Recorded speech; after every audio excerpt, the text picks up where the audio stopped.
This is an African news update on top accolade news. The headlines: Ramaphosa arrives in Canada for G7 summit. Political deadlock threatens Somalia's democratic transition.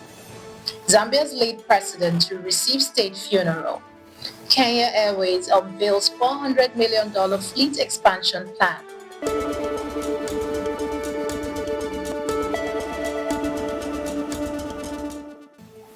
We'll start with a focus in politics. Ramaphosa arrives in Canada for G7 summit. South African President Cyril Ramaphosa arrived in Calgary on Sunday for the Group of Seven summit, where he was greeted by a welcome delegation ahead of high-stakes global talks. Set against the scenic backdrop of the Canadian Rockies, the summit brings together leaders of the world's largest economies amid mounting global tensions, including the ongoing war in Ukraine, a deepening crisis between Israel and Iran, and US President Donald Trump's unresolved trade disputes. Ramaphosa is scheduled to hold his first bilateral meeting with Trump since their contentious White House encounter in May, where Trump raised unfounded allegations of violence against white South Africans.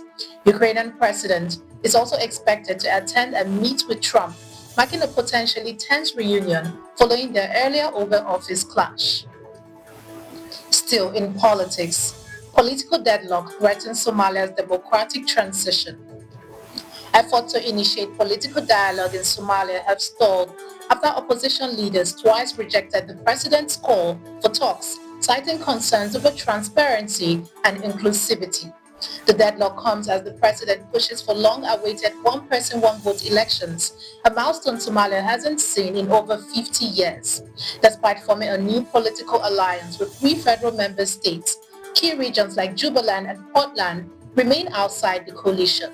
A planned dialogue session on June 15th collapsed after the opposition refused to attend, heightening fears that a political impasse could jeopardize Somalia's fragile path toward democratic reforms and stability. Moving on in politics, Zambia's late president to receive state funeral.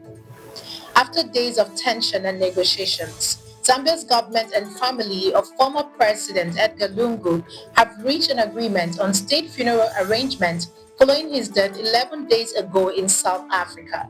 Lungu, who led the country from 2015 to 2021, reportedly left instructions that his political rival and successor, President Hakainde Hichilema, should not attend his funeral.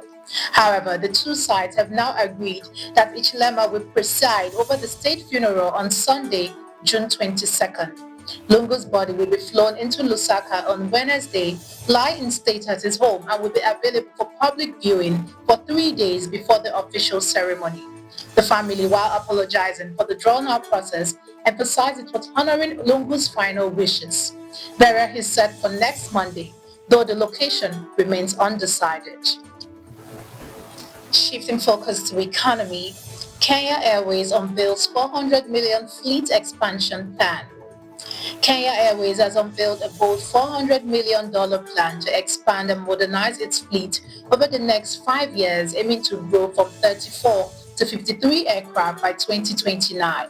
Speaking at the airline's annual general meeting, the CEO said the investment will fund both the acquisition of new planes and the refurbishment of existing ones, including upgrading interior, in-flight Wi-Fi, and IT improvement to enhance passenger experience. However, he warned of significant delays due to a global aircraft shortage which has already impacted this year's target. Board Chair Michael Joseph has officially retired after 9 years at the helm. He called for the government backing to help attract the strategic investor, a long-standing hurdle in the airline's turnaround journey. You're watching the African News Update on Top Accolade News. Do stay with us. Still to come.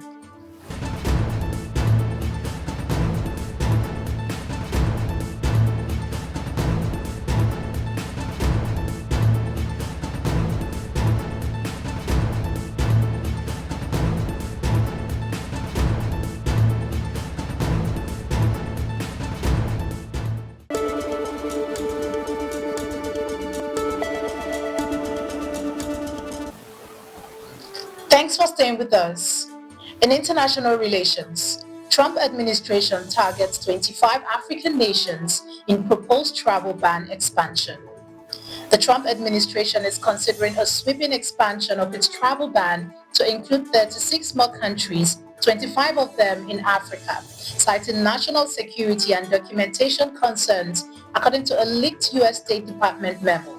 Signed by Secretary of State Marco Rubio, the memo outlined a 60-day ultimatum for countries to improve identity verification systems or face full or partial visa bans. Nations like Egypt and Ethiopia, key U.S. allies, are among those listed, alongside others in Central Asia and the Caribbean. Critics have condemned the move as discriminatory and a revival of Trump's earlier travel ban, which were repealed under President Biden. The White House and State Department have not publicly commented, but if enacted, the proposal will mark a major escalation in U.S. immigration policy. Still in international relations, ZANDF defends DRC deployment. The South African National Defense Force has defended its controversial deployment in the Eastern Democratic Republic of Congo as more troops return home this weekend following a peacekeeping mission in the conflict-ridden region. On Sunday, over 250 soldiers were welcomed at the Waterkloof Air Force Base just days after the first group arrived. The deployment, part of a regional force involving Malawi and Tanzania, supported efforts to kill fight between M23 rebels and the DRC military. The mission drew sharp criticism earlier this year after 14 South African soldiers were killed in the crossfire, but the ZANDF chief praised the troops, saying their efforts helped bring the warring party to the negotiating table following a ceasefire agreement. It has been a collective effort from SADC, from the political level to the commanders. We had been coming together as commanders more frequently because we were concerned that our youngsters must come back. Moving to entertainment, Rwandan reggae star Natty Dread dies at 56. Rwandan reggae legend Raphael Mitali, known to fans as Natty Dread, has died at the age of 56 after a long battle with prostate cancer. The iconic musician passed away on June 14th at a hospital in Hamburg, Germany, where he had been receiving treatment since 2022. Natty Dread, who was born to Rwandan refugees in Uganda, rose to fame with his patriotic anthem Hobe Rwanda and built an international career shaped by global influences and a personal connection to reggae icon Bob Marley. Despite his illness, he remained resilient, even returning to Kigali in early 2024 for the premiere of Bob Marley biopic. With a career spanning over 3 decades and more than 250 performances worldwide, Natty Dread lives behind a legacy as one of Rwanda's most celebrated musical ambassadors. Now in sports, Uganda Premier League season to begin September 26th. The Federation of Uganda Football Association, FUFA, has unveiled the detailed club licensing action plan for the 2025/2026 season, aiming to raise professional standards across Uganda Premier League clubs. The process began with a committee meeting in May, followed by the release of updated licensing regulation in June.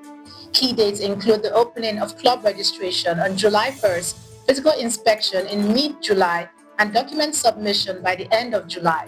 Licensing decisions and appeals will be finalized by mid-August, paving the way for the fixture list release on August 26th. The league season kicks off on September 26th, following the Super 8 tournament and the FUFA Super Cup. FUFA also plans to introduce a digital licensing system to improve efficiency and professionalism in Ugandan football.